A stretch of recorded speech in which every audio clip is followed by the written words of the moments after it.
नमस्कार। प्रांजल ज्ञान गंगा में आप सभी का स्वागत है। हम संक्षिप्त महाभारत का पाठ कर रहे हैं, जिसमें कि शांति पर्व चल रहा है। आगे हमने कथा में देवर्षि नारद और नर नारायण की बातचीत तथा सौती के द्वारा भगवान की महिमा का वर्णन की कथा को पढ़ा था। अब हम आगे कथा में है ग्रीव अवतार, नारायण की महिमा तथा भक्ति धर्म की परंपरा का वर्णन की कथा को पढ़ेंगे। शौनक ने पूछा, भगवान, हमने परमेश्वर के महात्म को सुना तथा उन्होंने धर्म के घर में जो नर नारायण रूप से अवतारण धारण किया था, वह बात भी मालूम हुई। अब हम यह जानना चाहते हैं कि जगत को धारण करने वाले भगवान ने अद्भुत रूप और प्रभाव से युक्त हयग्रीव अवतार क्यों धारण किया था, और उस रूप में भगवान का दर्शन करके ब्रह्मा जी ने कौन सा कार्य संपन्न किया।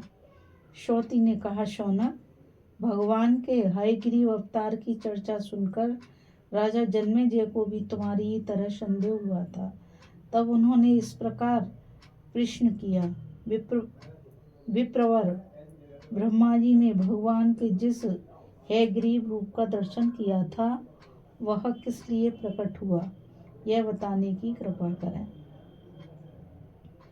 वैशंपायन जी ने कहा, राजन, इस जगत में जितने प्राणी हैं, वे सब ईश्वर के संकल्प से उत्पन्न हुए पंच महाभूतों से युक्त हैं। विराट स्वरूप भगवान नारायण इस जगत के ईश्वर और त्वष्टा हैं। वे ही सब जीवों के अंतरात्मा, वरदाता, सगुण और निर्गुण रूप हैं। अब तुम पंचभूतों के आत्यांतिक प्रलय की बात सुनो। पूर्व काल में जब इस पृथ्वी का एकारणव के जल में, जल का तेज में, तेज का वायु में, वायु का आकाश में, आकाश का मन में, मन का व्यक्त में, व्यक्त का अव्यक्त प्रकृति में, अव्यक्त का पुरुष ब्रह्मा में और पुरुष का सर्वव्यापक परमात्मा में लय हो गया। उस समय चारों ओर अंधकार ही अंधकार छा गया। उसके सिवा और कुछ नहीं जान पड़ता था। उस अवस्था में विद्या शक्ति से संपन्न श्री हरि ने योग निद्रा का आश्रय लेकर कारण रूप जल में शयन किया तथा नाना गुणों से उत्पन्न होने वाली अद्भुत सृष्टि के संबंध में विचार करते करते उन्हें अपने महान गुण का स्मरण हुआ। उससे अहंकार प्रकट हुआ। वह अहंकारी चार मुखों वाले ब्रह्मा जी हैं, जो सब लोगों के पितामह और भगवान हिरण्यगर्भ के नाम से विख्यात हैं। उस समय भगवान नारायण की नाभि से कमल प्रकट हुआ था, जिसमें कमल लोचन ब्रह्मा जी का आविर्भाव हुआ। अत्यंत तेजस्वी सनातन ब्रह्मा जी ने सहस्त्र दल कमल पर विराजमान होकर जब इधर उधर दृष्टि डाली तो उन्हें समस्त जगत जल में दिखाई पड़ा। तब ब्रह्मा जी सत्व गुण में स्थित होकर प्राणियों की सृष्टि में प्रवृत्त हुए। वे जिस कमल पर बैठे हुए थे, उसका पत्ता सूर्य के समान देदीप्यमान था। उस पत्ते पर पहले से ही भगवान नारायण की प्रेरणा से जल की दो बूंदें पड़ी थीं, जो रजोगुण और तमोगुण की प्रतीक थी। आदि अंत से रहित भगवान अच्युत ने उन दोनों बूंदों की ओर देखा।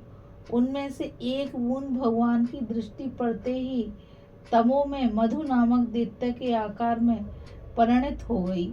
उस दैत्य का रंग मधु के समान था और उसके शरीर की कांति बड़ी सुंदर थी। जल की दूसरी बूंद, जो कुछ कड़ी थी, नारायण की आज्ञा से रजोगुण से उत्पन्न केटव नामक दैत्य के रूप में प्रकट हुई। तमोगुण और रजोगुण से युक्त वे दोनों दैत्य मधु और केटव बड़े बलवान थे। कमल के आसन पर विराजमान होकर सृष्टि रचना में प्रवृत्त हुए ब्रह्मा जी की ओर दृष्टि पड़ते ही वे दोनों कमल नाल की ओर दौड़े। वहां पहुंचकर उन्होंने साकार रूप में प्रकट हुए चारों वेदों को ब्रह्मा जी के देखते देखते सहसा हर लिया। उन सनातन वेदों को लेकर वे तुरंत समुद्र के भीतर ईशान कोण में स्थित रसातल में प्रवेश कर गए। वेदों का अपहरण हो जाने पर ब्रह्मा जी को बड़ा खेद हुआ। वे मन ही मन परमात्मा से कहने लगे, भगवान, वेद ही मेरे उत्तम नेत्र हैं, वेद ही मेरे बल हैं, वेद ही मेरे आश्रय हैं और वेद ही मेरे उपास्य देव हैं। मेरे उन्हीं वेदों को दो दानवों ने बलात् हर लिया है।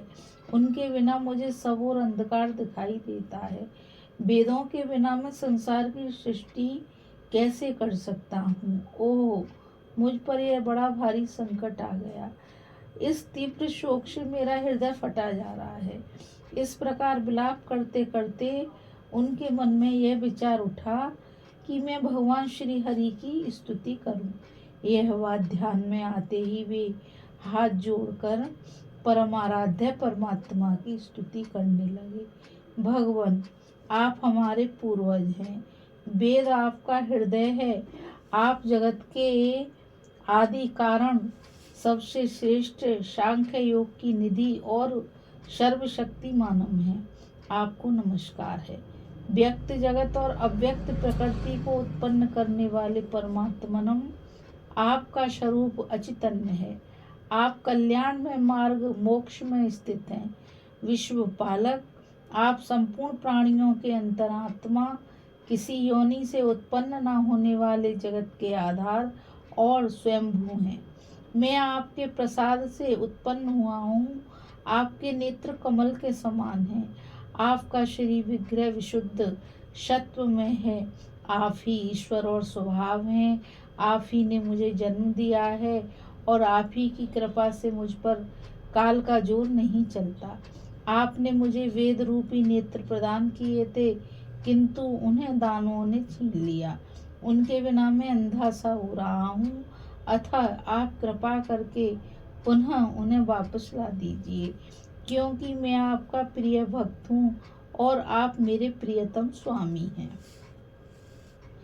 ब्रह्मा जी के इस प्रकार स्तुति करने पर सर्वव्यापक भगवान नारायण योग निद्रा का त्याग कर वेदों का उद्धार करने को तैयार हो गए। उन्होंने अपने ऐश्वर्य का दूसरा शरीर धारण किया, जो चंद्रमा के समान कांतिमान था। उनका मस्तिष्क घोड़े के मस्तिष्क के समान श्वेतवर्ण तथा वेदों का आश्रय था।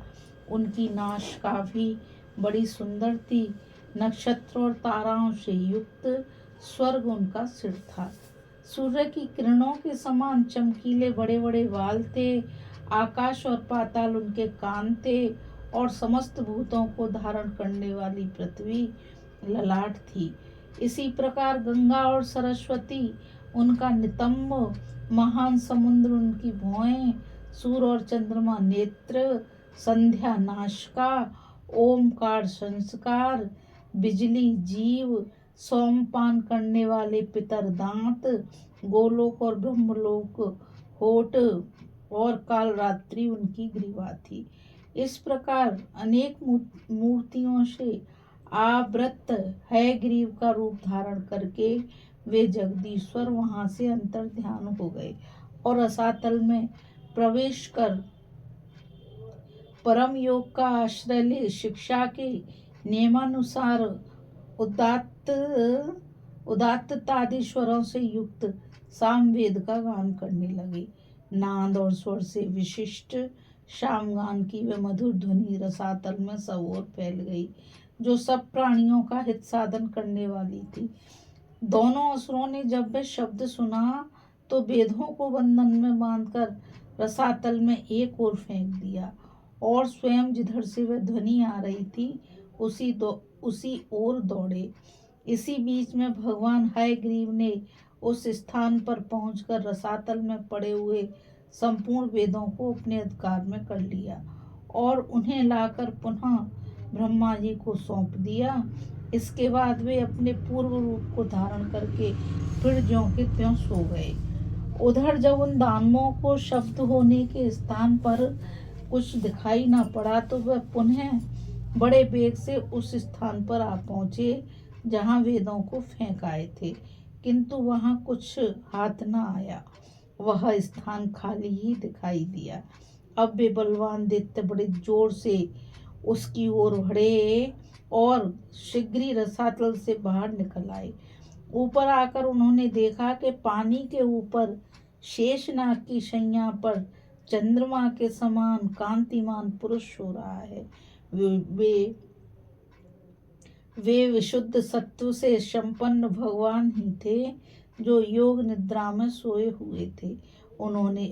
उन्हें देखकर दानवराज मधु और केटव ठाका मारकर जोर जोर से हंसने लगे और रजोगुण तथा तमोगुण के आवेश में आकर परस्पर कहने लगे, यह जो श्वेत वर्ण वाला पुरुष यहाँ नींद ले रहा है, निस्संदेह यही रसातल से वेदों को चुरा कर लाया है। यह किसका पुत्र है, कौन है और क्यों यहाँ सांप के शरीर पर सो रहा है। इस प्रकार बातचीत करके उन दोनों ने श्री हरि को जगाया। उन्हें युद्ध के लिए उत्सुक देख भगवान पुरुषोत्तम उठकर खड़े हो गए और उन दोनों की ओर दृष्टि डालकर उन्होंने मन ही मन युद्ध का निश्चय किया। फिर तो युद्ध प्रारंभ हो गया और भगवान मधुसूदन ने ब्रह्मा जी का मान रखने के लिए रजोगुण तथा तमोगुण से प्रभावित हुए उन दोनों दैत्यों को मार डाला। इस प्रकार वेदों को वापस लाकर और मधुकेटव को मारकर उन्होंने ब्रह्मा जी का शोक दूर किया। तत्पश्चात वेद से सम्मानित और भगवान से सुरक्षित होकर ब्रह्मा जी ने समस्त चराचर जगत की सृष्टि की। भगवान उन्हें लोक रचना की बुद्धि देकर अंतर्ध्यान हो गए, जहाँ से आए थे वहीं चले गए। इस प्रकार श्री हरि ने प्रवृत्ति धर्म का प्रचार करने के लिए है ग्रीव रूप धारण किया था। उनका यह बड़दायक रूप परम प्राचीन और विख्यात है। जो ब्राह्मण प्रतिदिन इस अवतार की कथा को सुनता या स्मरण करता है, उसके अध्ययन का कभी नाश नहीं होता। राजन, तुमने जिसके लिए पूछा था वह है ग्रीवावतार की प्राचीन कथा मैंने तुम्हें सुना दी। यह उपाख्यान वेद के द्वारा अनुमोदित है। परमात्मा कार्य साधन करने के लिए जिस जिस शरीर को धारण करना चाहते हैं उसे स्वयं प्रकट कर लेते हैं। वे वेद और तपस्या की निधि हैं तथा सांख्य योग, ब्रह्म एवं भविष्य रूप हैं। वेदों का पर्यवसान नारायण में ही है। यज्ञ नारायण के ही स्वरूप हैं, तप नारायण की ही प्राप्ति कराने वाले हैं और नारायण की प्राप्ति ही उत्तम गति मोक्ष है।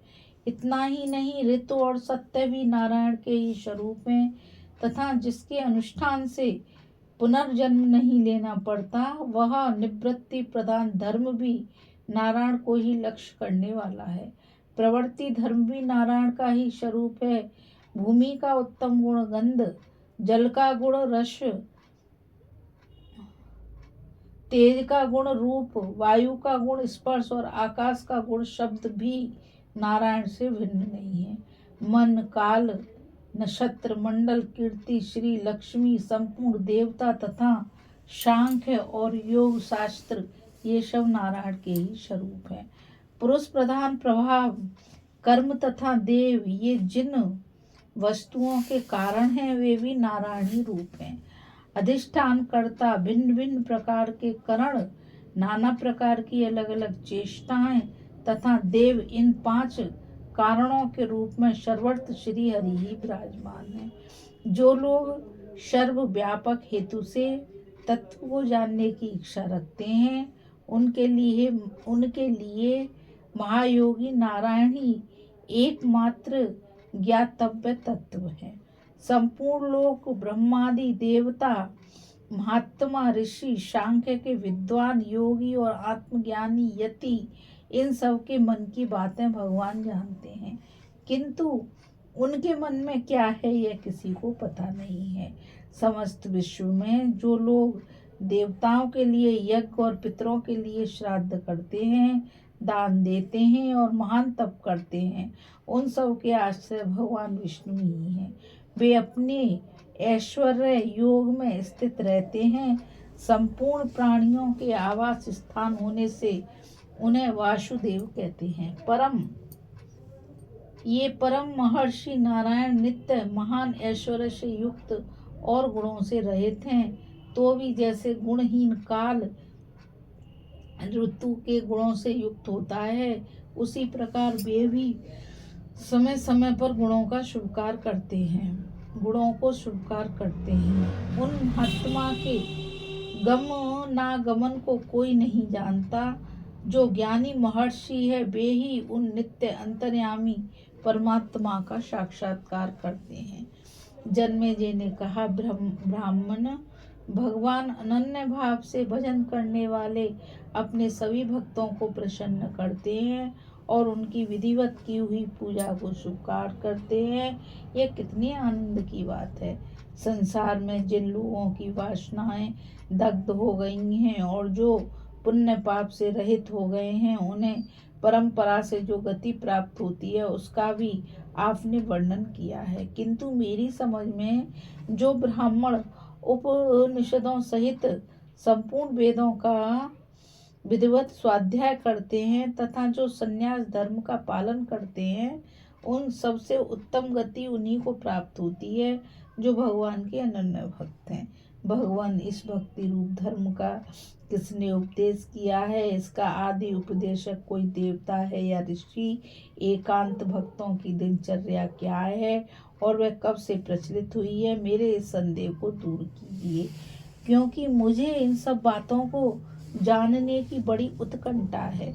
वैशंपायन ने कहा, राजन, जिस समय कौरव और पांडवों की सेनाएं युद्ध के लिए कुरुक्षेत्र के मैदान में डटी हुई थी और अर्जुन युद्ध से अनमने हो रहे थे, उस समय स्वयं भगवान ने उन्हें गीता में इस धर्म का उपदेश दिया था। सृष्टि के आदि में जब भगवान नारायण से ब्रह्मा जी का मानसिक जन्म हुआ, उस समय उन्होंने भी अमित तेजस्वी ब्रह्मा जी को इस धर्म का उपदेश दे करके कहा था, तुम युगों के धर्म तथा निष्काम कर्म का विधान करो। यह आदेश देकर वे अज्ञानांधकार से परे अपने परम धाम को चले गए। तत्पश्चात सबको वर देने वाले लोक पितामह ब्रह्मा जी ने